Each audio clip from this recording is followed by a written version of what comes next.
Salmo 131. Canção de Peregrinos, de Davi. Deus, eu já não sou orgulhoso, nem cheio de olhar os outros com arrogância. Não vou atrás das coisas grandes e extraordinárias que estão fora do meu alcance. Assim, como a criança desmamada fica quieta nos braços da mãe, assim eu estou satisfeito e tranquilo, e o meu coração está calmo dentro de mim. Povo de Israel, ponha sua esperança em Deus, o Senhor, agora e sempre.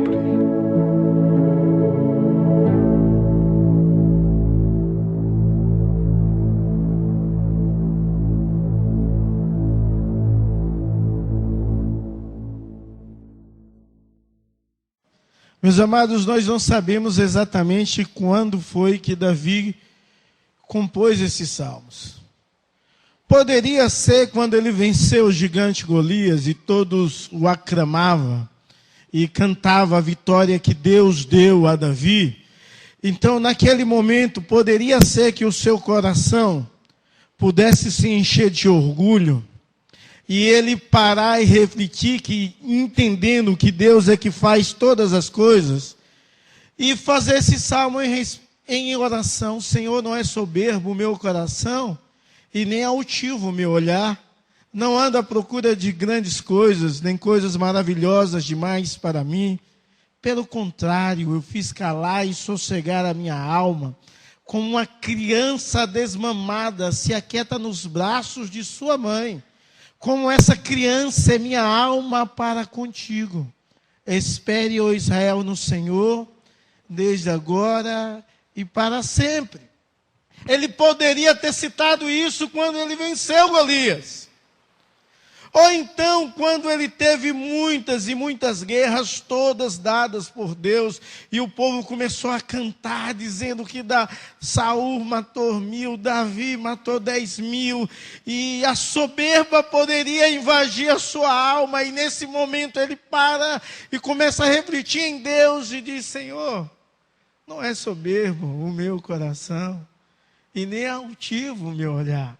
Ele poderia ter escrito aí, Davi poderia ter escrito esses salmos quando ele se torna rei, o maior rei de todo Israel. Depois de viver 40 anos de paz, havia só paz e prosperidade, não havia mais guerra, ele já tinha vencido todos os seus inimigos. E nesse momento de paz, de glória humana, em saber que ninguém fez o que ele fez, o coração dele podia invadir um pouco da soberba, do orgulho, e talvez nesse momento de meditação, de contemplação a Deus, ele escreveu esses salmos dizendo: Senhor, não é soberbo o meu coração, e nem altivo o meu olhar. Não ando à procura de grandes coisas, nem coisas maravilhosas demais para mim. E eu fico maravilhado no final desse verso 1, que ele diz: eu não ando à procura de grandes coisas, nem coisas maravilhosas demais para mim. Pelo contrário, fiz calar e sossegar a minha alma.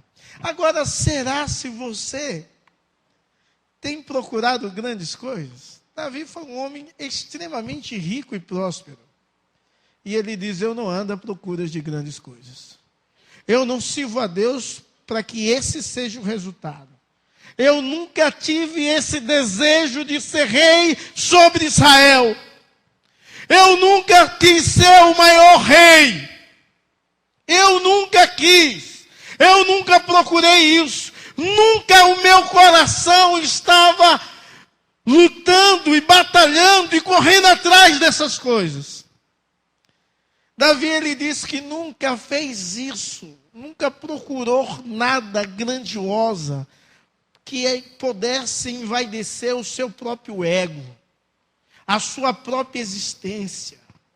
Davi, ele diz assim: eu não ando procurando essas coisas grandiosas, nem coisas maravilhosas demais para mim, mas eu fiz calar e sossegar a minha alma. Então, eu fico maravilhado quando eu olho essa palavra, porque Davi experimentou a paz. E a vontade de Deus é que você experimente a paz. E o que eu quero conversar com você nessa noite é que há a possibilidade de você experimentar a paz.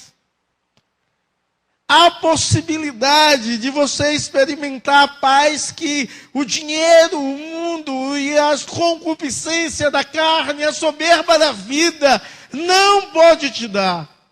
Há a possibilidade de você experimentar uma paz mesmo vivendo em tumulto. Há uma possibilidade. E aí Davi faz uma analogia magnífica a respeito de uma criança desmamada que experimenta a paz do contentamento, da satisfação. E a partir disso ele fala aos nossos corações. Você já experimentou o contentamento? Você já experimentou o contentamento? Ou você tem experimentado a inquietude da alma? Você já experimentou a paz nos momentos de dificuldades e adversidades, nos momentos dos quais você não deveria ter paz, deveria estar irritado, agoniado, brigando, reclamando? Você já experimentou a paz nesses momentos? A vontade de Deus é que você possa experimentar a paz. Então, quando atentamos para a vida de Davi, sobre esse homem que fala com tanta propriedade sobre a paz, nós sabemos algumas coisas sobre a vida dele. A primeira coisa que sabemos é que Deus o escolheu, e isso marcou toda a sua história, a escolha de Deus. Deus o escolheu, Deus o ungiu com a finalidade, Deus o amou, Deus o abençoou, e Deus estava com Davi.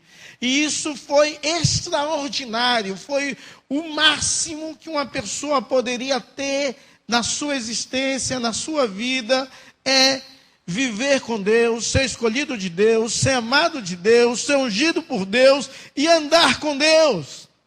Mas em contrapartida, nós sabemos que Davi, não era só Deus que fez tudo isso em primeiro lugar para Davi, mas Davi também conhecia o Senhor. E em resposta a essa intimidade, em resposta ao amor, em resposta à escolha desse Deus extraordinário, Davi atribui toda a sua vida a Deus. Davi andava com Deus.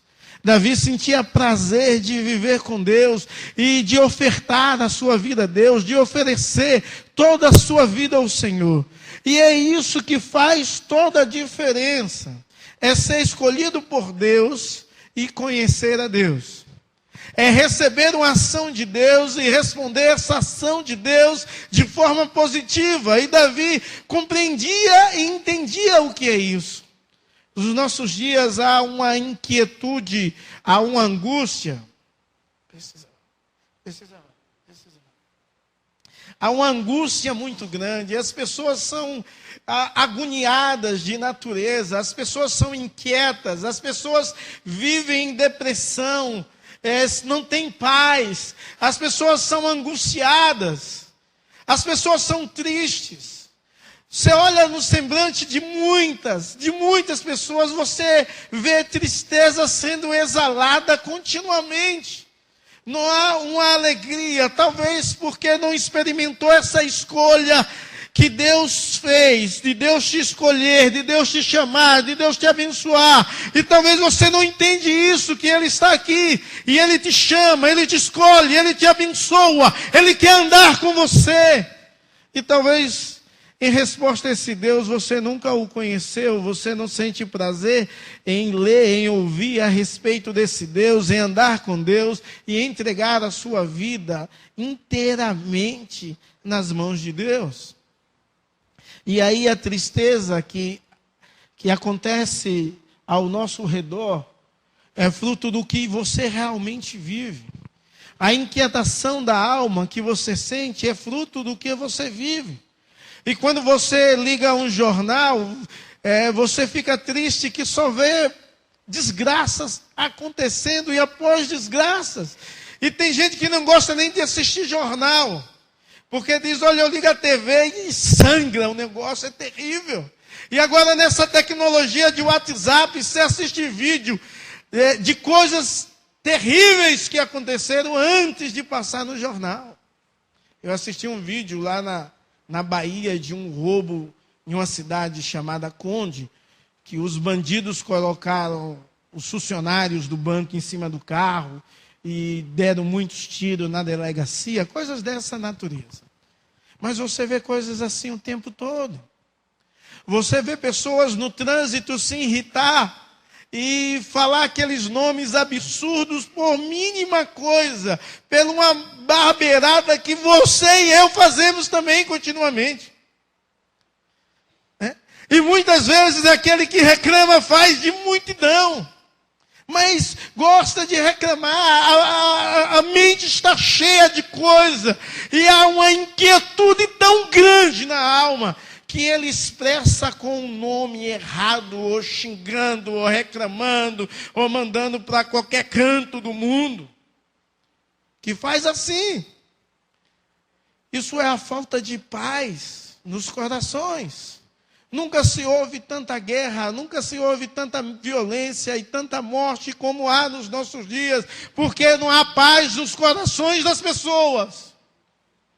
Porque não há amor de um para com o outro. E o segredo de experimentar a paz está aqui nesse texto maravilhoso que começa com o resultado da paz.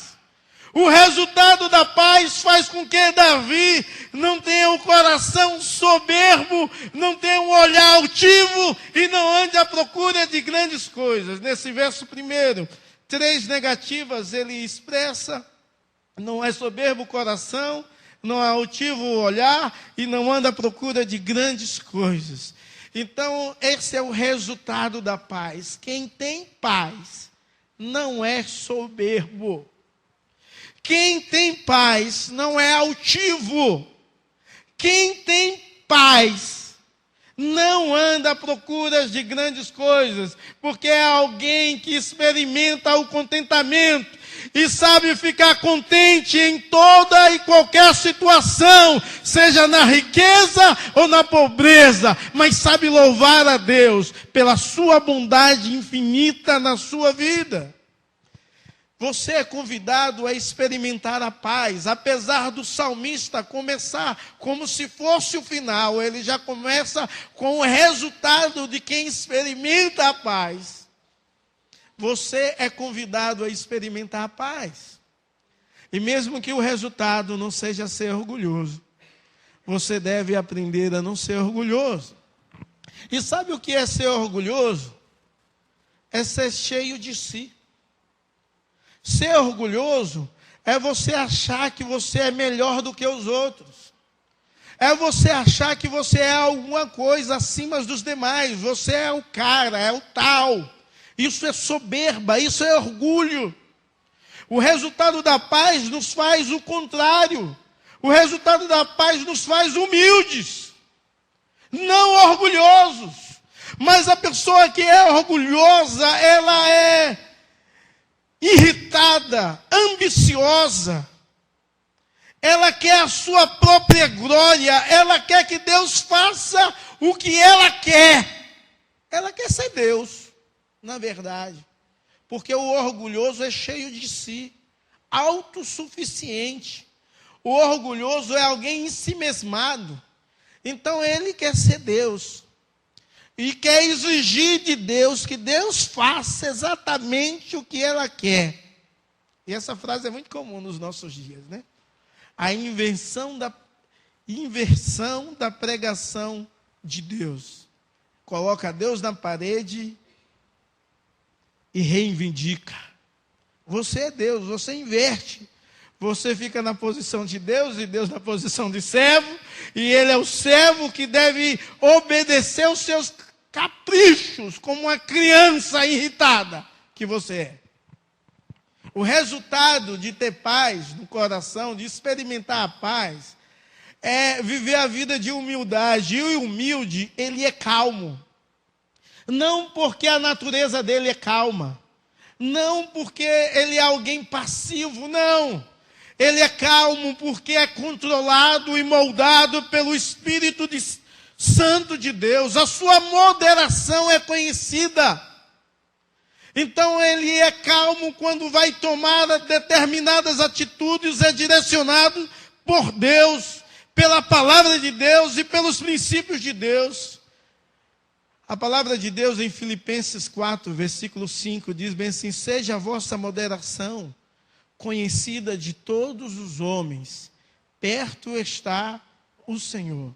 Então quem experimenta a paz tem como resultado ser humilde, não ser soberbo, viver em humildade. Viver em humildade é viver em dependência, é entender que você precisa do outro, é entender que você precisa de Deus, é compreender que você não é autossuficiente, você precisa de pessoas, você precisa de gente, você precisa de Deus, e Deus pode mudar a sua história.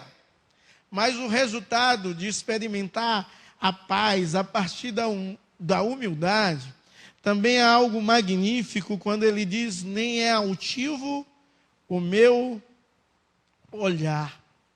O meu olhar não é altivo. Quando o salmista fala isso, ele está dizendo assim: eu não sou autossuficiente, e eu não desprezo, nem menosprezo ninguém. Eu não digo que você não vale nada, e eu que sou bom. Eu não olho para ninguém de cima com desdém. Eu não faço isso. O salmista está dizendo: eu não sou altivo. Eu sou humilde. Eu entendo que todo mundo pode me ensinar, e eu posso aprender com todo mundo. E eu posso ser ajudado por todos. E eu posso ajudar todos. E eu dependo de Deus. Mas quando ele diz que não procura coisas maravilhosas demais, ele está dizendo assim: eu estou satisfeito. Eu estou satisfeito com o que eu tenho. Eu estou satisfeito com quem eu sou. Eu estou satisfeito. Sabe o que o salmista está dizendo? Ele não está afirmando que você deve se autoanular, ou que você não deve procurar crescer, ou ter um bom desenvolvimento intelectual, social ou econômico. Ele está dizendo assim: é importante que você seja satisfeito com sua situação de vida. E o primeiro lugar da sua vida não deve ser a busca pelo ser e ter. O primeiro lugar na sua vida não é a busca por coisas transitórias. Mas o primeiro lugar da sua vida é a busca por coisas perenes. Então, quando ele diz isso, ele diz assim: eu estou satisfeito. Eu não ando à procura de grandes coisas. Eu estou satisfeito com a minha situação, com a minha condição. Eu estou satisfeito. É a teologia da satisfação. Contrária a muitas teologias que se prega nos nossos dias. Sabe, muitas pessoas, em vez de serem adoradoras, são murmuradoras, reclamam de tudo. Ah, só tem ovo para comer, ou feijão todo dia. E aí vai, lá na minha casa, cuscuz, por exemplo. Né? Aleluia, glória a Deus. Cuscuz com jabá, coisa boa, viu?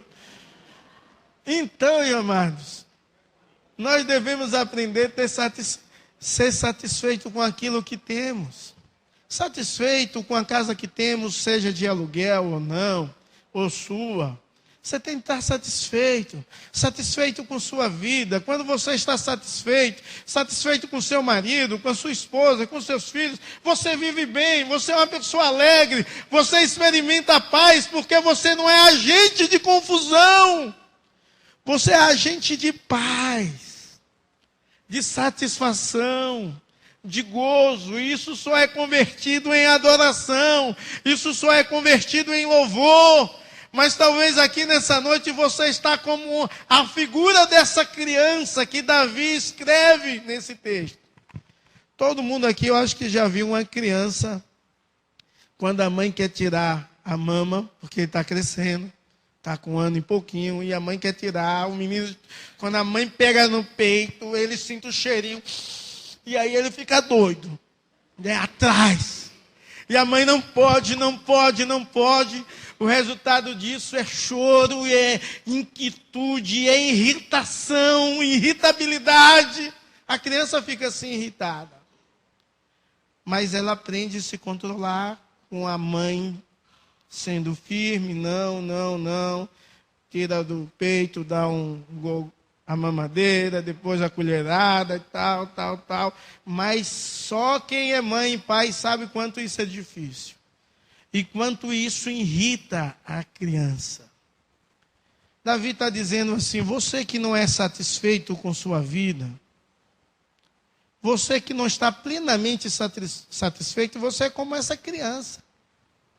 Quando não tem o leite, você fica ansioso, irritado, briga, chuta todo mundo, acorda já com a macaca, dá coice em tudo e em todos.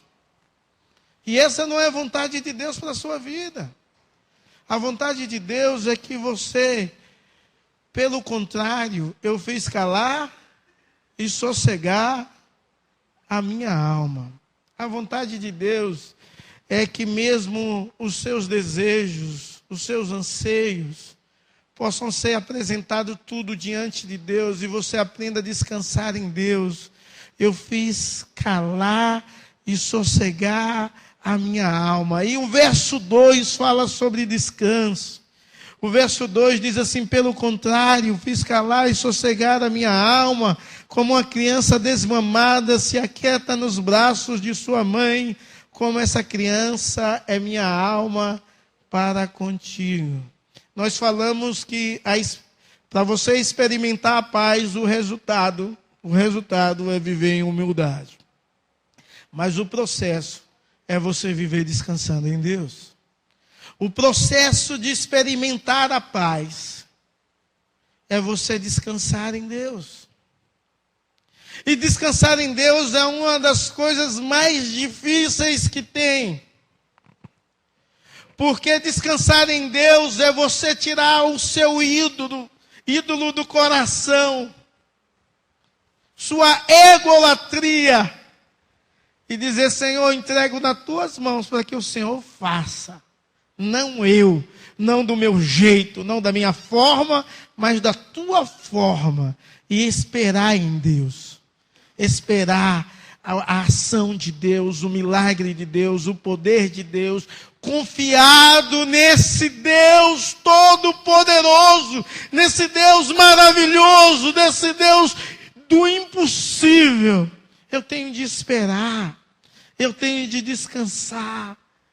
Descansar que esse Deus, Ele vai agir com seu poder, com sua graça, com sua paz, com a direção, com a proteção e provisão.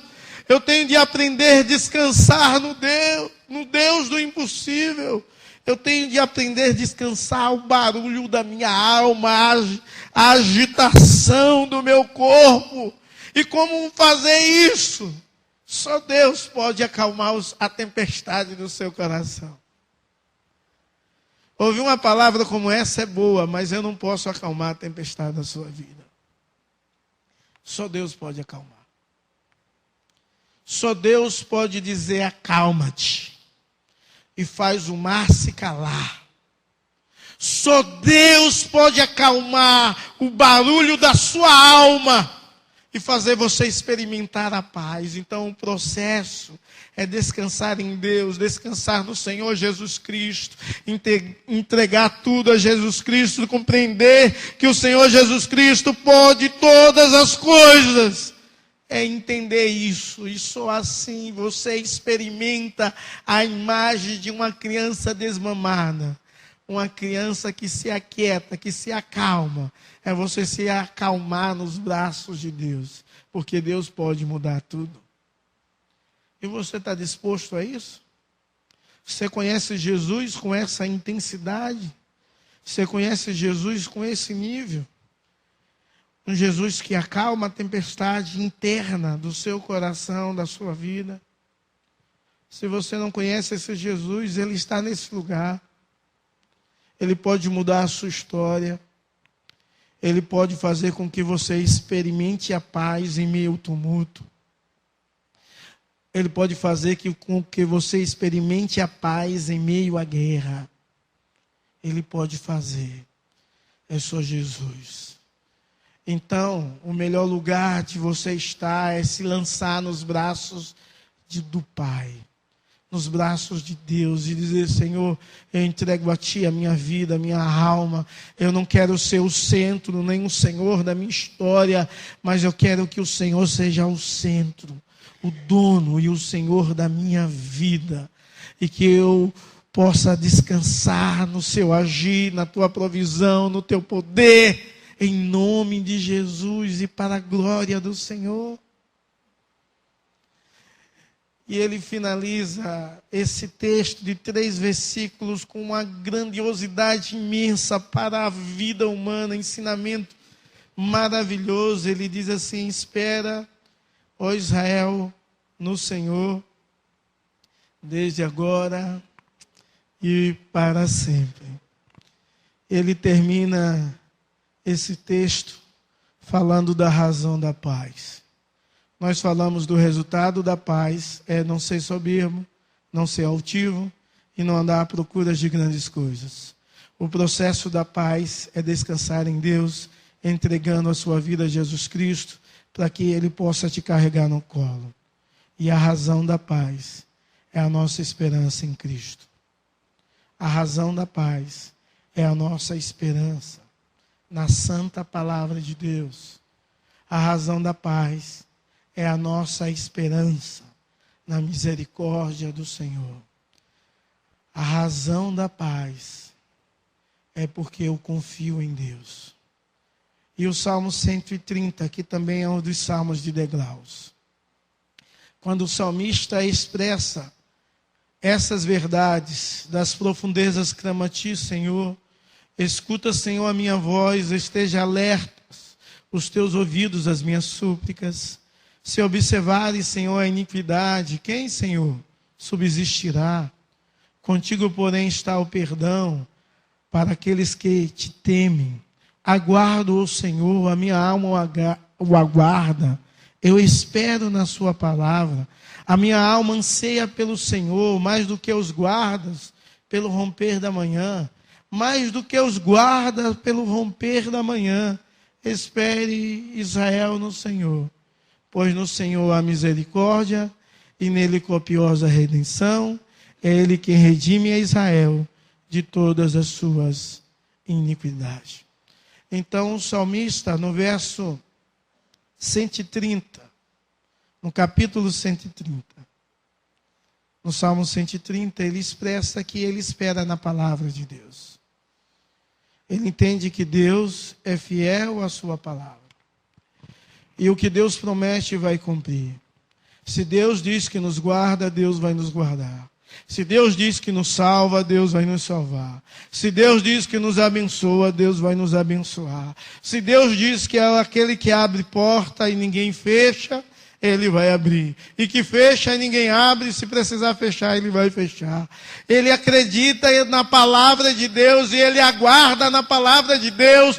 Ele mantém a sua fé viva nos preceitos de Deus revelado, compreendendo que Deus é fiel. Eu espero no Senhor, eu espero na sua palavra. E é essa esperança desse Deus que diz que é a palavra. Em João 1:1, já pregamos sobre isso aqui, que ele diz: no princípio era a palavra, e a palavra estava com Deus, e a palavra era Deus. Ele diz: eu espero na tua palavra, mas eu espero as tuas misericórdias. O salmista está dizendo assim: eu espero receber de Deus aquilo que eu não mereço, mas pela manifestação do amor de Deus, eu vou receber. E isso, amados, é algo tremendo e extraordinário. Isso é a razão da paz. É a esperança. A esperança na palavra de Deus e a esperança na misericórdia de Deus. Eu não sei como está o seu coração ou como está a sua alma, se é melhor entender assim. Não sei se a sua alma está inquieta ou se ela está em paz. Não sei se você está passando por momentos onde você está com um sentimento de soberba, de altivez, por algumas coisas que aconteceu de bom com a sua vida e que você tem atribuído a você mesmo e à sua capacidade. Eu não sei se você está vivendo um momento de grande dificuldade e você está tão desesperado que não há como sentir paz e talvez você não sente nem a presença de Deus. E talvez você diz, eu acho que Deus nem me ama e Ele não está nem aí para mim. Eu quero te dizer que Deus te ama e você está aqui para você ouvir essa palavra, para você entender que Deus sente prazer em te abençoar, mas para que você possa experimentar a paz. E para que você experimente a paz, você deve colocar a sua esperança em Deus, a sua perspectiva em Deus. Você deve acreditar na palavra de Deus e você deve confiar nas misericórdias de Deus sobre a sua vida. Para você experimentar a paz, tem um processo. O processo é descansar no Senhor. O processo é se lançar nos braços de Deus. É deixar que Deus dirija a sua história, Deus dirige a sua vida. E o resultado disso é viver em humildade. Então, em nome de Jesus, que você possa experimentar a paz. A paz que excede todo entendimento, que Paulo diz que guarda o nosso coração e a nossa mente em Cristo Jesus. Você possa experimentar em nome de Jesus e para a glória de Deus. Eu não sei como está a sua alma, mas uma coisa é certa. Deus quer acalmar toda a guerra e toda a tempestade. E só uma palavra de Deus é o bastante para trazer a paz. Amém? Então que você possa compreender essa verdade e se lançar nos braços de Jesus Cristo. Talvez você está aqui e está andando tão distante de Deus, tão longe do Senhor. Eu quero te dizer que hoje é um dia sobre modo oportuno para você firmar um compromisso com Deus e para que você possa se entregar a Deus, se lançando nos seus braços, dizendo, Senhor, eu quero deixar que o Senhor dirija a minha vida e dirija a minha história, sendo o Senhor e o centro de tudo da minha vida. Que tudo em mim venha converger a Ti e que eu venha experimentar a satisfação de viver ao Teu lado. E se você está com esse sentimento, eu quero te dizer que Deus colocou esse sentimento no seu coração, porque Ele está te chamando a um novo compromisso, a uma nova experiência. Ele está te chamando a você experimentar a paz. Ele está chamando a você lançar fora o seu eu e experimentar da humildade, da dependência dEle, e entendendo que você depende dos outros também, precisa das pessoas, mas acima de tudo de Deus. Deus quer que você possa entregar a sua vida e todo o seu ser, toda a sua família a Ele. E quer que a sua esperança não seja em alguém que você conhece, que tem um poder aquisitivo, que pode, porventura, te ajudar nesse momento de luta, de dor e de dificuldade. Eu quero te dizer que Deus, Ele pode fazer todas as coisas. E você pode tão somente esperar nele. E certamente Ele vai te abençoar. Por quê? Porque você é o Israel de Deus, você é o povo de Deus, é o povo a quem Deus ama e Deus te ama. E você está aqui para entender isso, que Ele te ama. Ele se entregou na cruz por você, para te abençoar, para te dar a paz que excede todo entendimento.